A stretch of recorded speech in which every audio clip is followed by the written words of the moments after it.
The first time I saw the transaction, I assumed it was a mistake. It was early, just after 6:30 in the morning. The house was quiet except for the soft hum of the refrigerator and the occasional creak of old wood settling in the cold. I was sitting at the kitchen table with a cup of black coffee, scrolling through my banking app like I did every Friday. It was routine, habit. I wasn't worried. I wasn't expecting anything unusual. Then I saw it. $18,742.36. Transfer completed.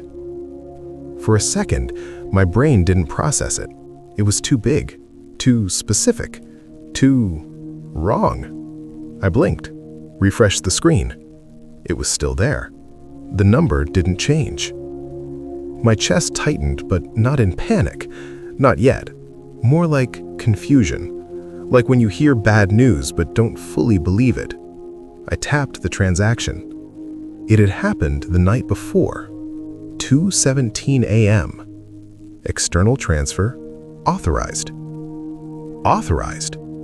That word sat there on the screen like it didn't belong to me. I hadn't authorized anything. I hadn't even been awake at 2:17 a.m. At 2:17 a.m., I'd been asleep upstairs, in my bed, in the same house I'd lived in for 11 years. I checked the account balance. $312.44. That was all that was left. I didn't realize I'd stopped breathing until I forced myself to inhale. Slow, controlled. This wasn't possible.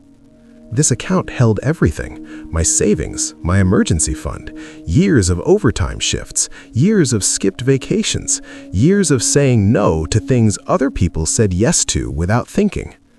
Every sacrifice had lived in that number, and now it was gone. I told myself there had to be an explanation, a glitch, a delay, some kind of error. Banks didn't just let money disappear. That's what banks were for. Protection, security. I opened the transaction details again, searching for something that didn't belong, something I could point to and say, there, that's the mistake. But everything looked normal. The date, the time, the authorization code, it all looked official, legitimate. I stood up too fast, the chair scraping loudly against the tile floor. The sound echoed through the quiet house. Upstairs, nothing moved. No one else was awake. That was the strange part about disasters. They happened in silence. The world didn't stop. It didn't pause. It just kept going like nothing had changed. But everything had changed. I grabbed my phone and dialed the number on the back of my debit card. My hand wasn't shaking. Not yet. It rang twice, then 3 times. Finally, a calm, neutral voice answered. "Thank you for calling customer support. How can I assist you today?" I swallowed. "Yeah," I said. "There's a transfer on my account. Almost $19,000.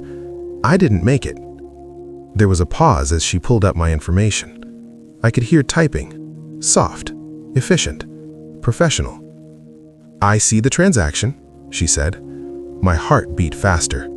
"Okay, then you can reverse it, right?" Another pause, longer this time.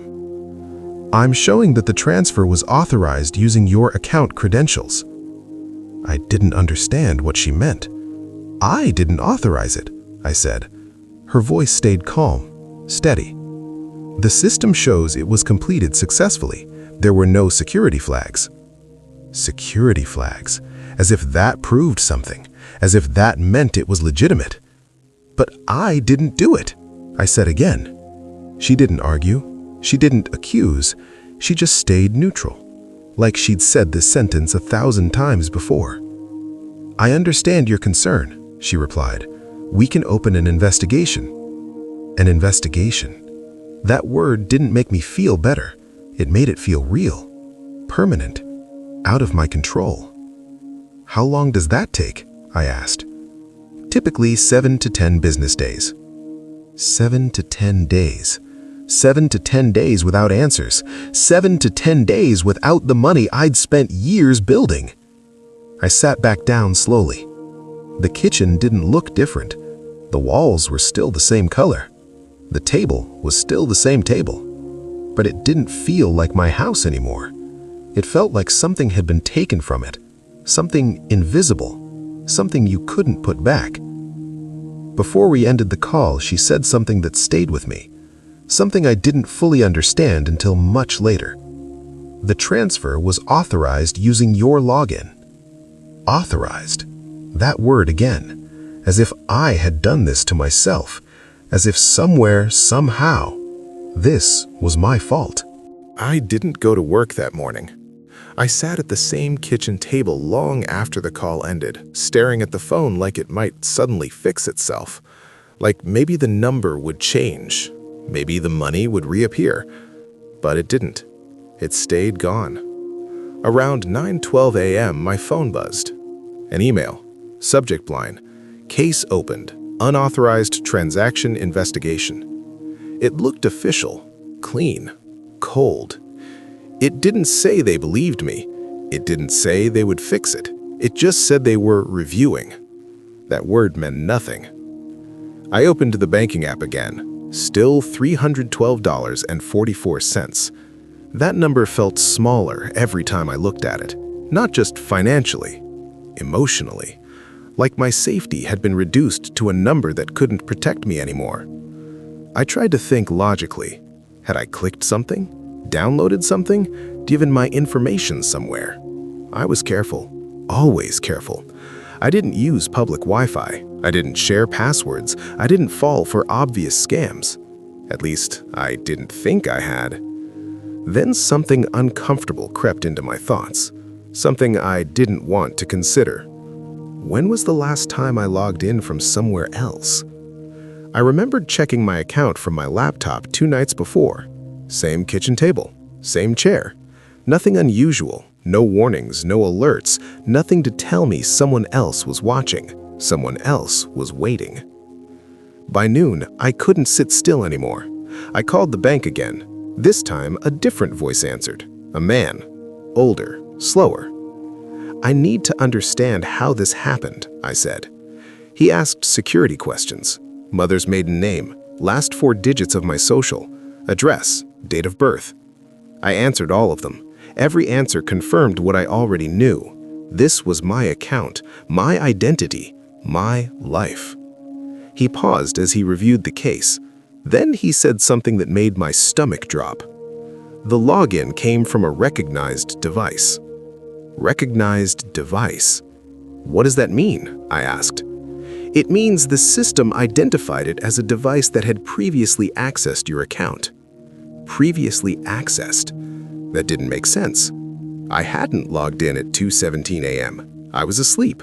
Alone. He continued. There were no failed login attempts, no password reset requests, no unusual location flags. Everything about it looked normal. Except it wasn't.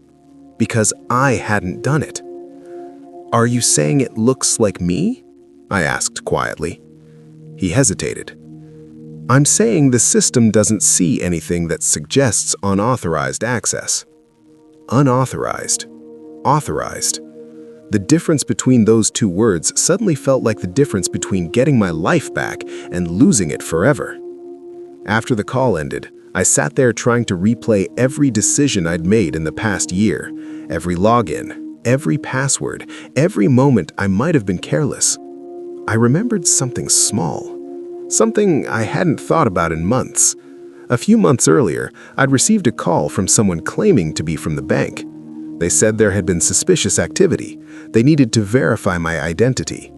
They didn't ask for my password, just basic confirmation. Address, phone number, date of birth.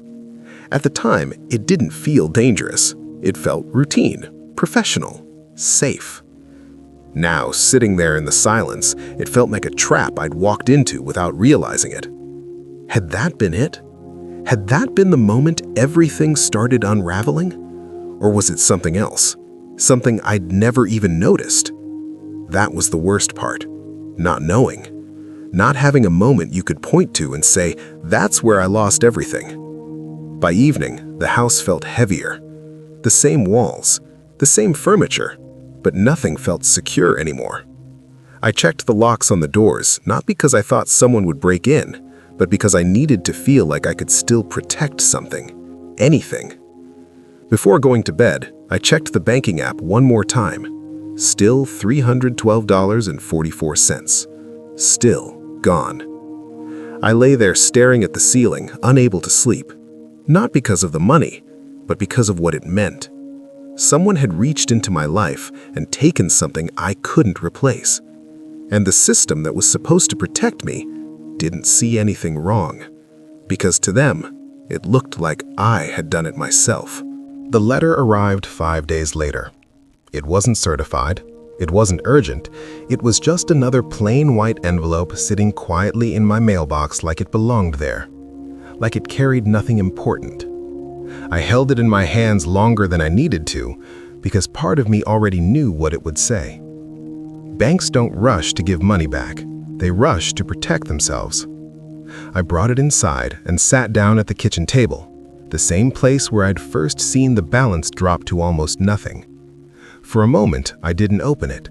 I just stared at my name printed on the front. My name. The same name attached to an account that no longer felt like mine. Finally, I opened it. 2 pages. Clean, precise, emotionless. The words were polite, professional, final. After reviewing your claim, we have determined that the transaction was authorized using your valid login credentials. I stopped reading. My chest tightened. Authorized. That word again. Not stolen, not fraud. Authorized. They weren't accusing me directly, but they weren't defending me either. They were placing the responsibility exactly where it hurt the most, on me. I kept reading. Because the access occurred using recognized devices and correct authentication, the bank is unable to reimburse the disputed amount.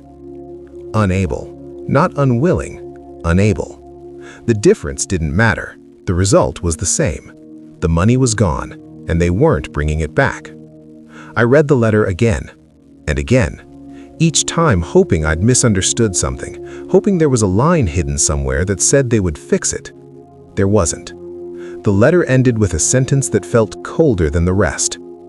We recommend reviewing your security practices to prevent future incidents. Future incidents. Like this was just a lesson, like losing everything was part of the process. I sat there in silence. The house felt too quiet, too still, like even the walls understood something had changed. I wasn't just someone who lost money. I was someone who couldn't prove the truth. And in their system, proof was everything. Truth didn't matter. That night, I didn't turn on the TV. I didn't scroll my phone. I didn't distract myself. I just sat there, thinking about how quickly stability could disappear, how something I had built over years could be erased in minutes, and how powerless I felt to stop it. The next morning, reality didn't wait. Bills didn't wait. Rent didn't wait. Life didn't pause just because my account was empty. I opened my laptop and logged into my credit card account. Available balance. Not much, but enough to survive. For now. Every payment I made felt like borrowing from a future version of myself I didn't know how to protect. I stopped spending on anything unnecessary. No takeout, no extras, just survival. I checked my bank account less often, not because it had changed, but because seeing it reminded me of what I couldn't fix. A week passed, then 2. The investigation was over. The decision was final. There were no more calls, no more emails, no more chances. The system had moved on, but I hadn't. One evening, I sat at the kitchen table again, staring at the same phone, the same app, the same number.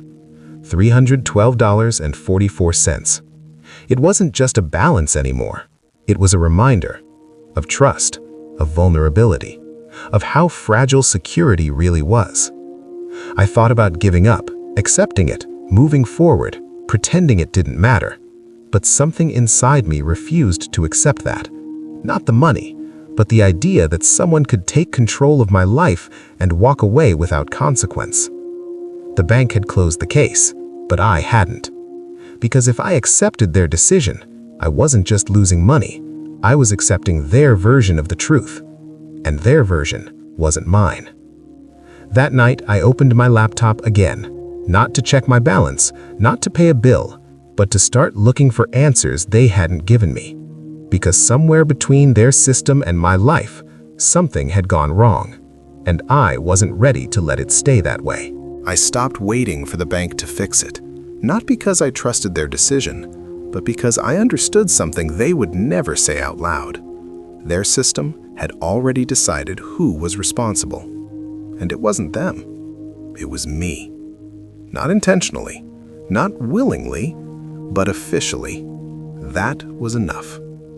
For weeks, I replayed everything in my head, every login, every email, every moment I might have overlooked something small, because that's how these things happen, not through force, through access, through permission, through identity. Somewhere along the way, someone had become me, at least in the only place that mattered to the bank, their system. And systems don't recognize fear. They recognize credentials, verification, authorization, nothing else. I started rebuilding slowly, not financially, emotionally, because the loss wasn't just about money. It was about certainty. For years, I believed I was safe because I was careful. I didn't overspend, I didn't take risks, I didn't make reckless decisions. I followed the rules. But rules don't protect you from everything. Some losses don't come from mistakes. They come from exposure, from being connected, from living in a world where access is invisible. I changed everything. New passwords, new accounts, new security settings. Not because I believed it would undo the past, but because I needed to protect what was left. Every notification meant something different now. Every login meant something different now. Trust wasn't automatic anymore. It was earned, even with systems. Months passed. Life adjusted. It always does. The balance in my account slowly grew again. Not quickly, not easily, but steadily. Every deposit felt smaller than it used to, because I knew how easily it could disappear. One morning, I checked my account again. Habit, routine. The number wasn't large, but it wasn't zero. And that mattered. Not because it replaced what I lost, but because it proved something else. I was still here, still working, still rebuilding, still moving forward. The money was gone. That part was permanent. The bank never called back. They never apologized. They never changed their decision. To them, the case was closed, resolved, finished. But for me, it became something else. A line in my life that divided everything into two parts, before and after. Before, I believed security was something you had. After, I understood security was something you maintained, constantly, quietly, carefully. Because financial stability isn't just about earning money, it's about protecting access to your identity, your control, your future. The hardest part wasn't losing $18,742. The hardest part was realizing how quickly control could shift without warning, without force, without permission you even recognized. Sometimes people ask me if I ever got it back. I tell them the truth. No, I didn't. Because that's how these stories end. Not with justice, not with recovery, but with awareness. And awareness changes everything. I still check my account every Friday morning. Same kitchen, same table, same quiet house. But now, I don't just check the number, I check the access. Because I know now, the most dangerous loss isn't the money. It's the moment you realize the system believed it was you. Have you ever experienced something like this? Your story might help someone else stay aware.